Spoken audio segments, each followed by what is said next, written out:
वक्त जीवन का यूं ही निकल जाएगा, राम करते रहो, राम करते रहो, राम करते रहो, राम करते रहो। वक्त जीवन का यूं ही निकल जाएगा।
ईश्वरीं सर्वभूतानां तामेव पक्वये श्रियम्।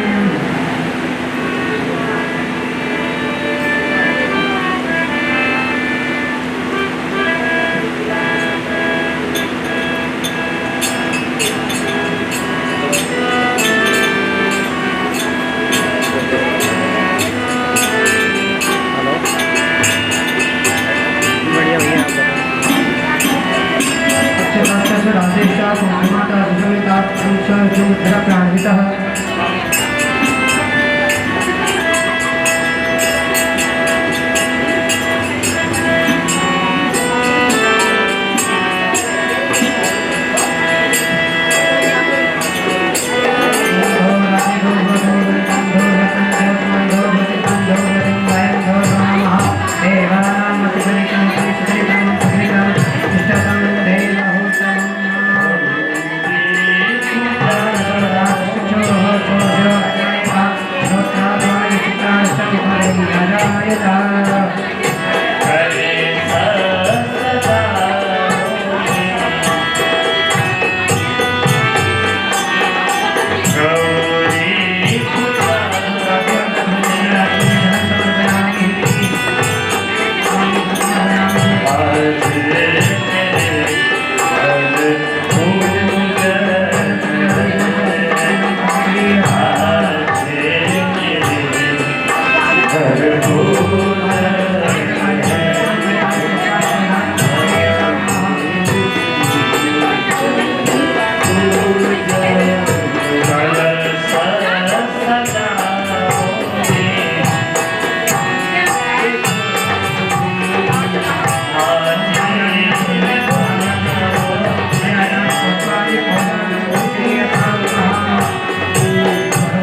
नमः।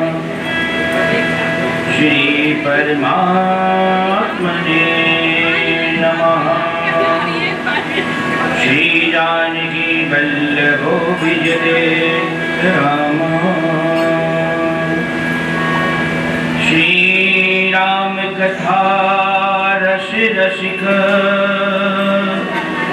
प्रभु श्री शंभुनाथ हनुमान। प्रेम सहित आसने धरहूं, सुनहु कथा करूं गान। श्री सीताराम जी महाराज की जय। श्री सीतानाथ समारंभा श्री रामानंदाय मध्यमाम् अस्मदाचार्य पर्यन्ताम् वन्दे श्री गुरु परम्परा। वन्दे श्री गुरु परम्परा। श्री सद्गुरुदेव भगवान की जय। लोकाभिरामं रणरणभीष्टदम्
जानी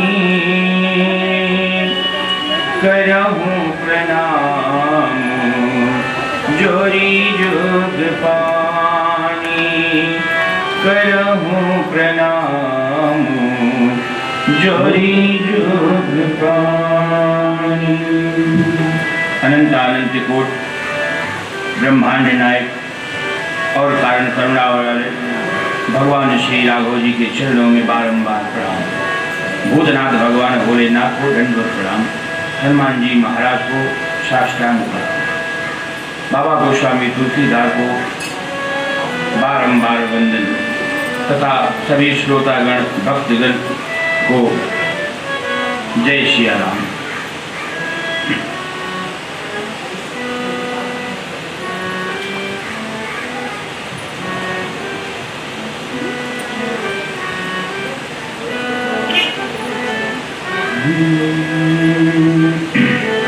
कल की कथा में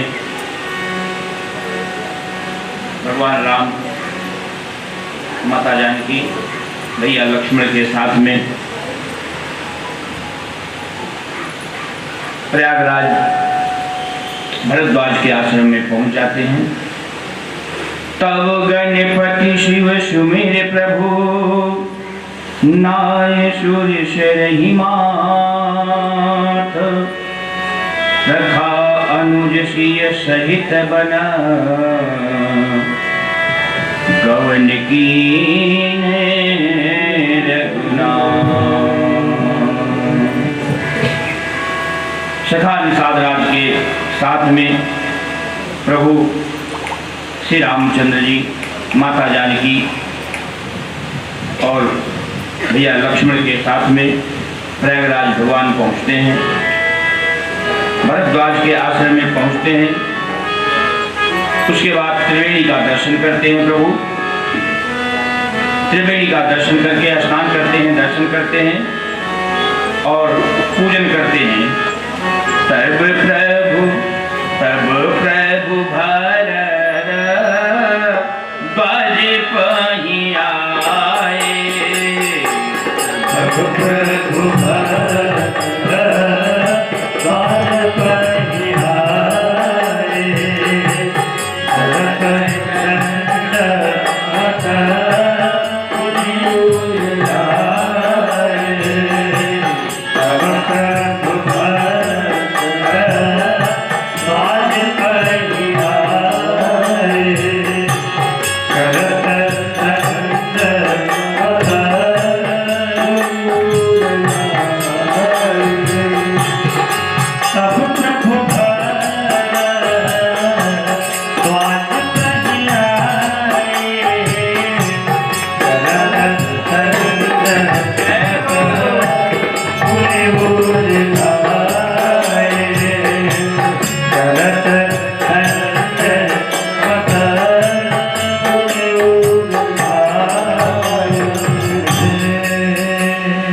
प्रभु श्री रामचंद्र जी भरद्वाज को दंडवत प्रणाम करते हैं और भरद्वाज जी प्रभु को अपने बगल में बैठाते हैं और आशीष देते हैं।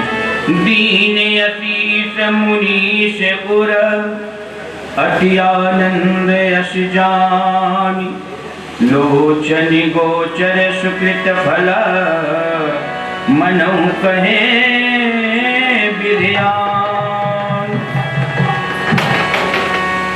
प्रभु को आशीर्वाद देकर भारद्वाज जी प्रभु के एक सुंदर सा आसन देते हैं। अरे कुशल प्रश्न करे आसन दीने, कुशल प्रश्न करे आसन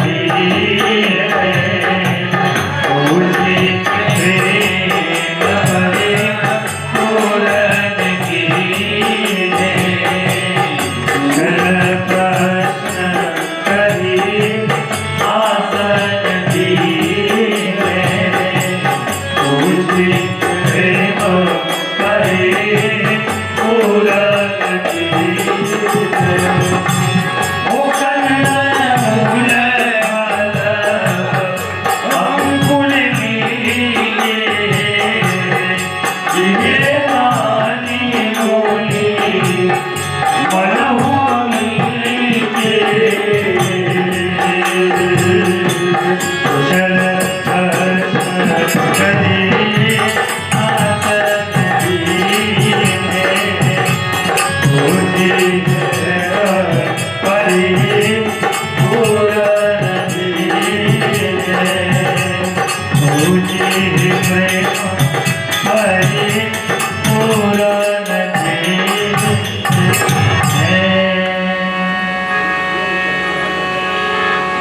ऋषि भरद्वाज भगवान से कुशल पूछते हैं और एक सुंदर शासन देते हैं और प्रेम सहित प्रभु का पूजन करते हैं।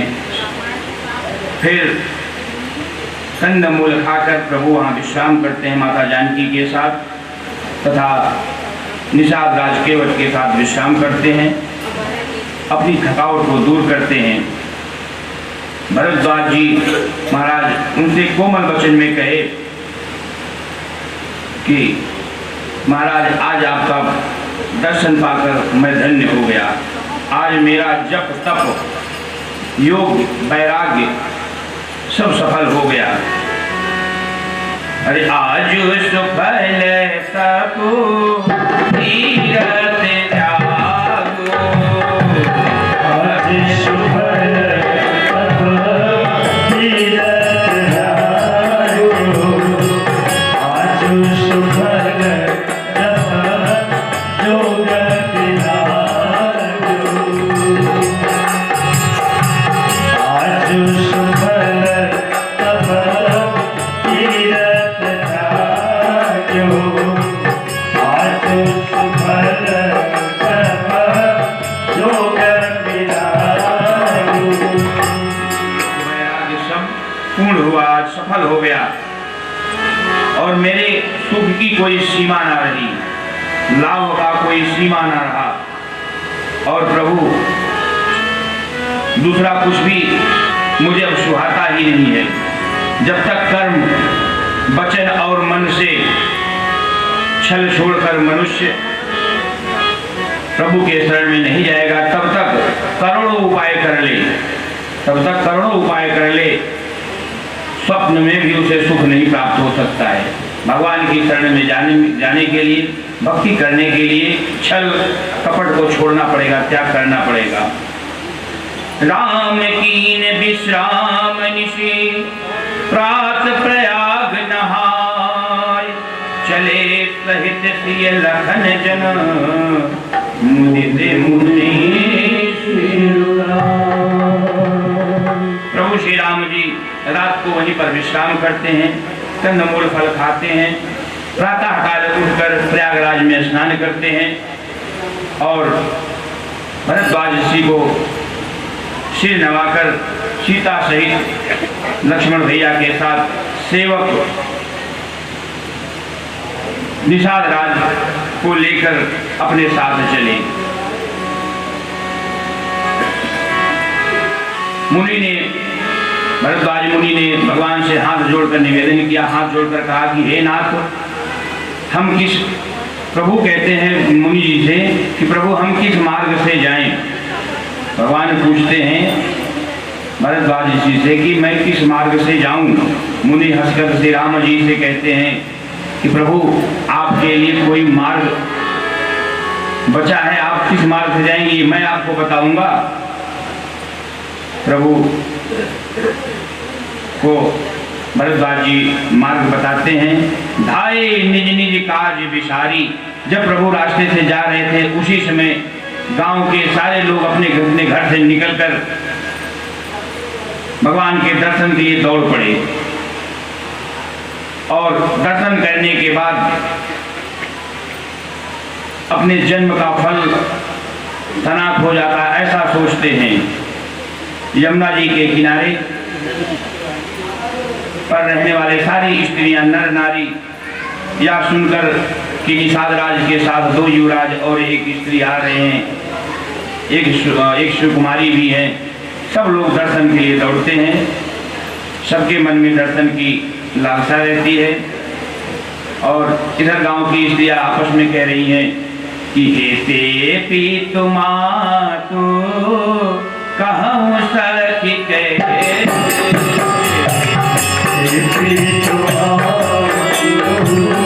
कहूँ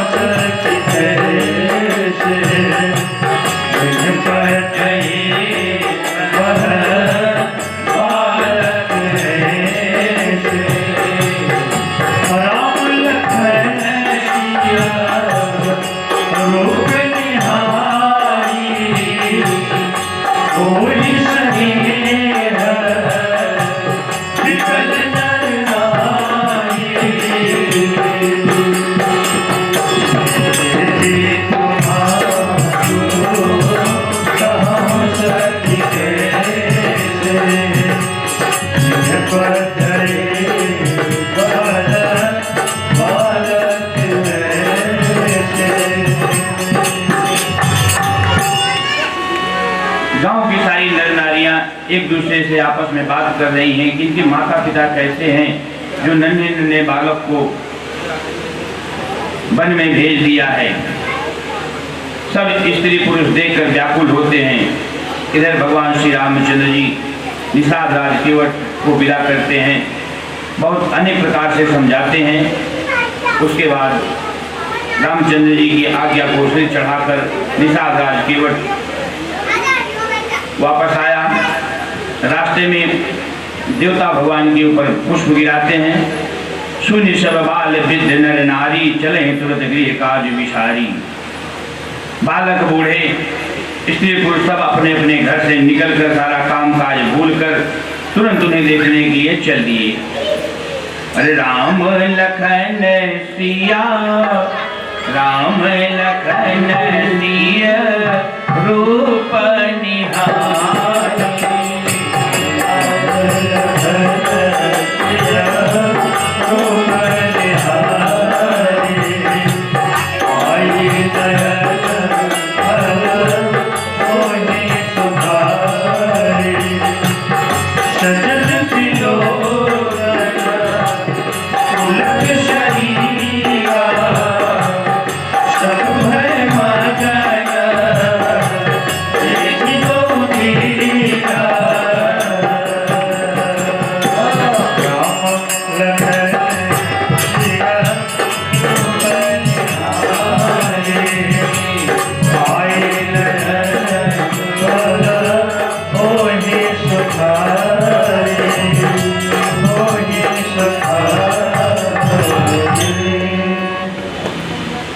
प्रभु श्री राम तथा माता जानकी को गांव के सभी नर नारी देखकर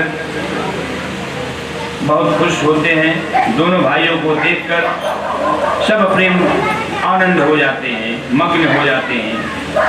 उनके नेत्रों में खुशी के आंसू छलकने लगते हैं और शरीर पुलकित हो जाता है। जो ये सुंदर अत्यंत सुकुमार मुनियों के भेष में वस्त्र पहने हुए हैं और जटा धारण किए हुए हैं। विधाता ने भांति भांति के गहने और कपड़े बिथा ही बनाए हैं जो इस सुंदर से शरीर पर नहीं है। एक एक कहाई ए सहज सुहाए,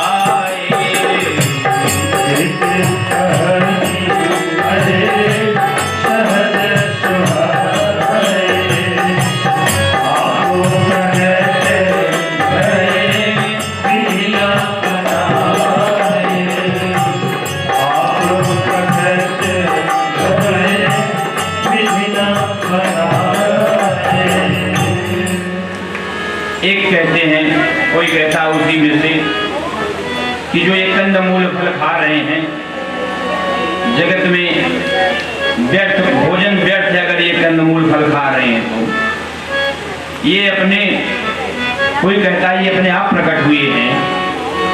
आप प्रकट भय विधि न बनाए, ब्रह्मा ने इन्हें नहीं बनाया है। इतने सुंदर सुकुमार हैं, इन्हें ब्रह्मा ने बनाया ही नहीं, ये अपने आप स्वयं प्रकट हुए हैं। और कोई और कहता है, अरे एक एक कहानी हम बहुत न जाने,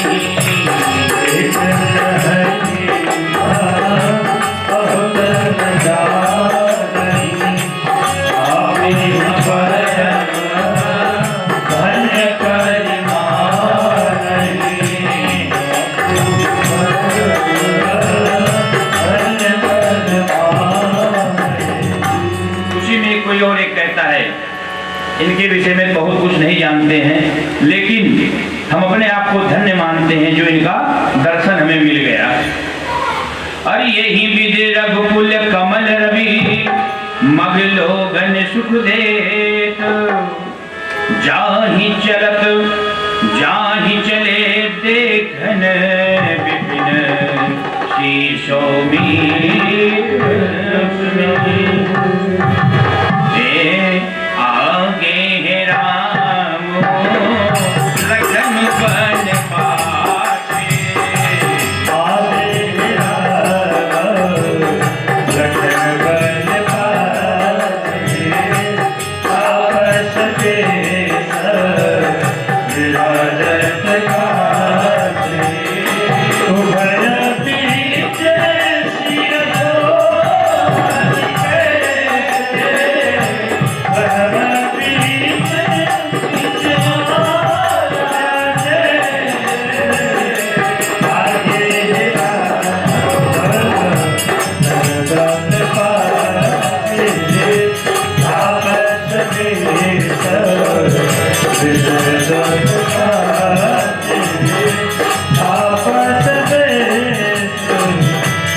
आगे प्रभु राम है, पीछे लक्ष्मण भैया, बीच में माता जानकी इस तरह से सुशोभित हो रही हैं जैसे ब्रह्म और जीव के बीच में कोई माया हो।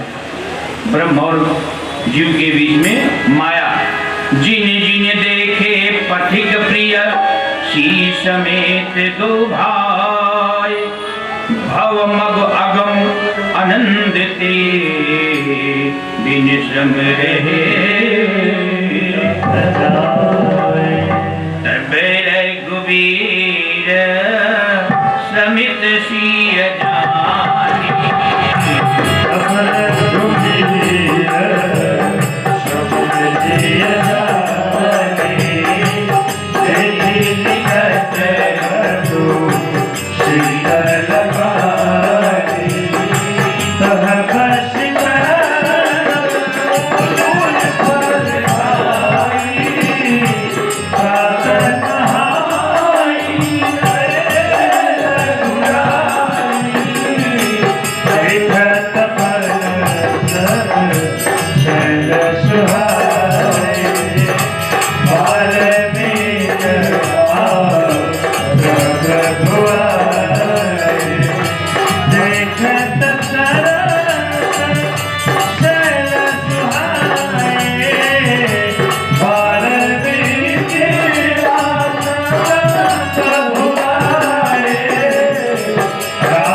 जानी, समझ में आया। कंदमूल फल खाकर रात्रि वहीं विश्राम करते हैं। प्रातः काल सुबह उठकर प्रभु श्री रामचंद्र जी, माता जानकी तथा भैया लक्ष्मण के साथ प्रभु वाल्मीकि आश्रम पर पहुंचते हैं। महर्षि वाल्मीकि आश्रम पर पहुंचते हैं। सोच सुंदर आश्रम निरखे हर से राजीव नैन, सुनि रघुबर आगमन मुनि आगे आयो रे। जब महाराज वाल्मीकि जी ने सुना कि राम लक्ष्मण माता जानकी आ रही हैं, खुद स्वागत करने के लिए आगे बढ़ते हैं और मुनि कहु राम दंडवत की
महाराज को देखकर प्रभु श्री राम दंडवत प्रणाम करते हैं, विप्रवर आशीर्वाद देते हैं। देख राम छब नयन जुड़ाने, प्रभु को देखकर वाल्मीकि महाराज के नयन शीतल हो गए। कर सन्मान आश्रम आने और आदर सहित अपने आश्रम पर लेकर आए। श्रेष्ठ मुनि वाल्मीकि महाराज अतिथियों को पाकर सुंदर सुंदर कंदमूल फल लेकर आए और प्रभु श्री राम भैया लक्ष्मण को बड़े प्यार से दिया। सब लोग खाए और हाथ जोड़कर भगवान से मधुर वाणी में वचन बोले कि ताते वचन पुर मात हित, भाई भरत यश राव, मोह कहूँ दरस तुम्हार प्रभु, सब पुण्य प्रभाव। कहते हैं प्रभु पिता की आज्ञा पाकर माता का हित करने के लिए, पिता की आज्ञा पाकर माता का हित करने के लिए, भरत जैसे भाई को राजा होने के लिए और आपका दर्शन पाने के लिए मैं वन में आया हूँ। यह सब मेरे पुण्यों का प्रभाव है। सारी कथा वाल्मीकि महाराज को प्रभु सुनाते हैं। कहते हैं कि प्रभु दर्शन करने से जो आज मुझे सुख प्राप्त हो रहा है, जो पुण्य प्राप्त हो रहा है, आज मेरे पूरे जीवन का पुण्य सफल हो गया। सहज सरल सुनी रघुबर गानी, सहज सरल सुनी रघुबर गानी, साधु साधु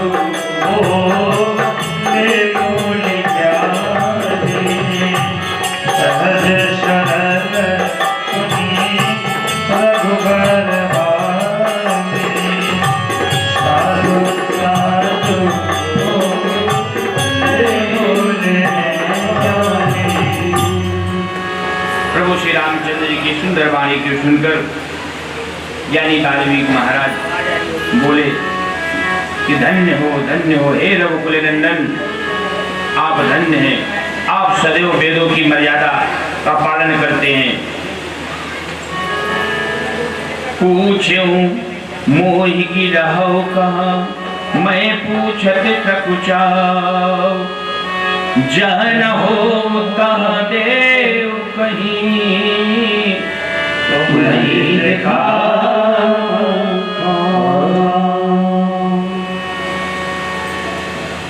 प्रभु कहते हैं वाल्मीकि महाराज से, ईश्वर मैं कहाँ रहूं?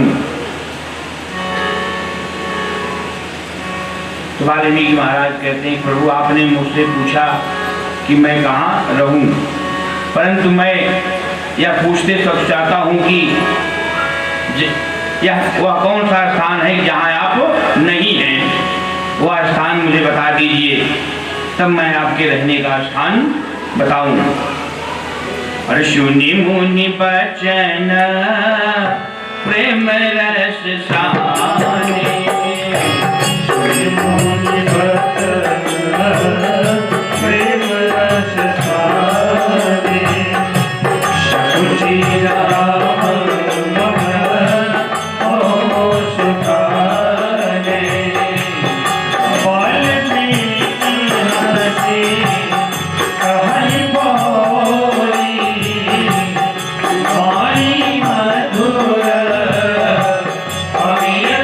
Oh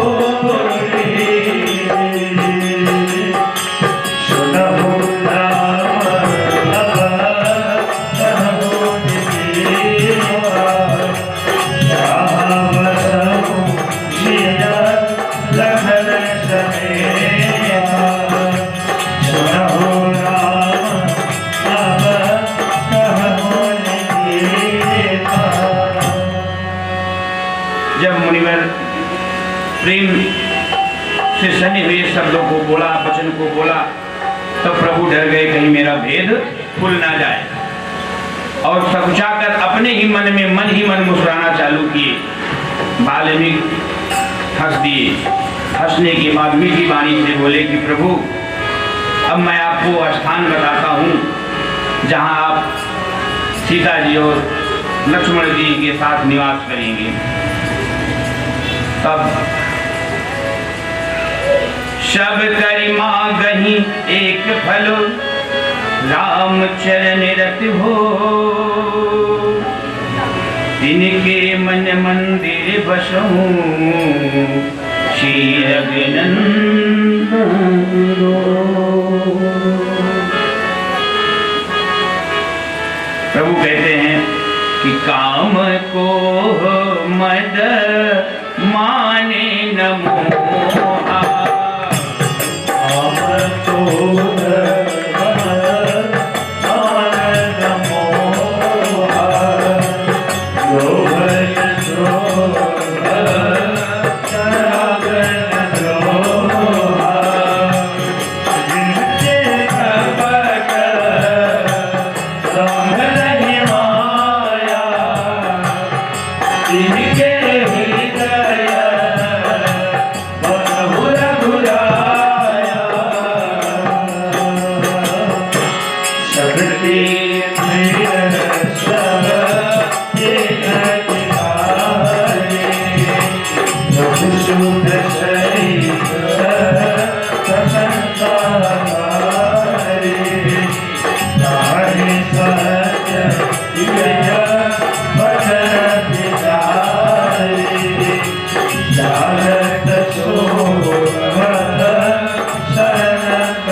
मुनिवर कहते हैं जिनके ना तो काम हो, ना क्रोध हो, ना मद हो, और ना अभिमान हो, और ना मोह हो, ना लोभ हो, ना क्षोभ हो, न राग हो, न द्वेष हो, और ना कपट हो, ना छल हो, दंभ हो, और ना माया हो। हे रघुराज, आप उनके हृदय में जाकर विराजमान हो जाइए, उनके हृदय में आप जाके निवास कीजिए, जो सबके प्रिय हैं और सबका हित करने वाले हैं, जिन्हें दुख और सुख तथा बड़ाई, गाली, निंदा समान लगती हो, जो विचार कर सत्य और प्रिय वचन बोलते हो, तथा जो जागते और सोते समय आपकी शरण में हो, प्रभु उनके हृदय में जाकर आप निवास कीजिए। जाई न चाहे कबहु कछो, तुम सन सहज स्नेह, बसहु निरंतर तासु मन,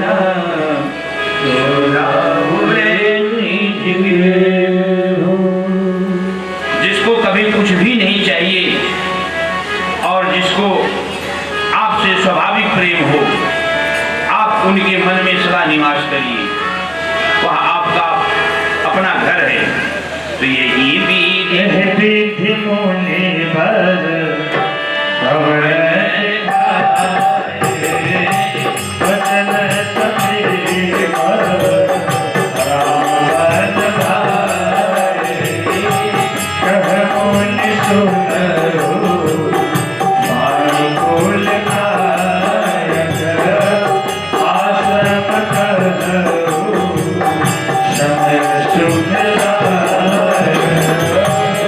चित्रकूट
रामचंद्र जी को प्रेम पूर्वक वचन बोले और उन्होंने कहा कि मुनिवर आप चित्रकूट पर्वत पर जाइए और नदी पुनीत पुराण बखानी अत प्रिया निज तब वहाँ पर पवित्र नदी है जिसके पुराणों में जिसकी प्रशंसा की गई है और अत्र ऋषि की पत्नी अनसुईया जी हैं।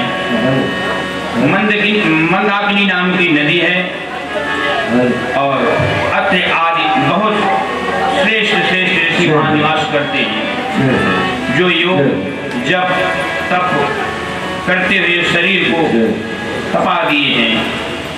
चित्रकूट को भी चित्रकूट महिमाय अमित कही महामुनि गाय आई नहाए सहित बर शीश समेत।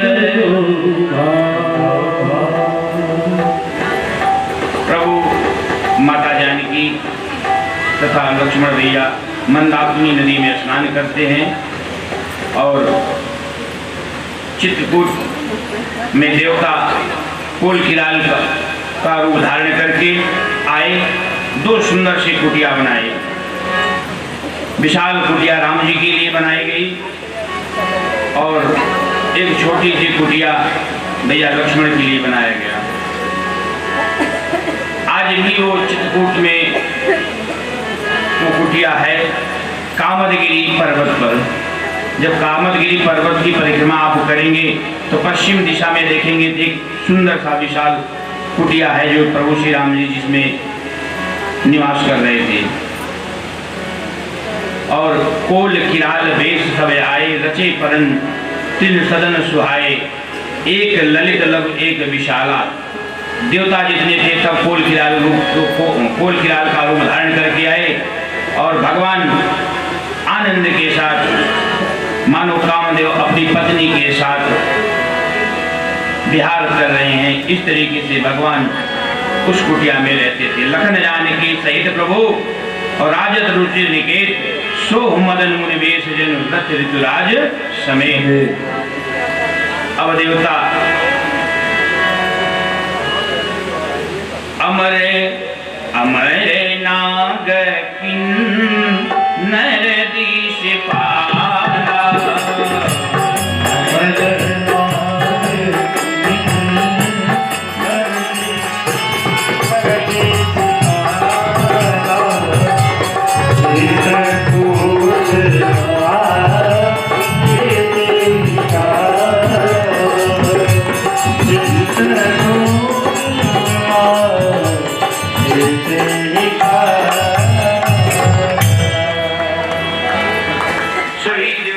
रामचंद्र जी सभी को प्रणाम किया।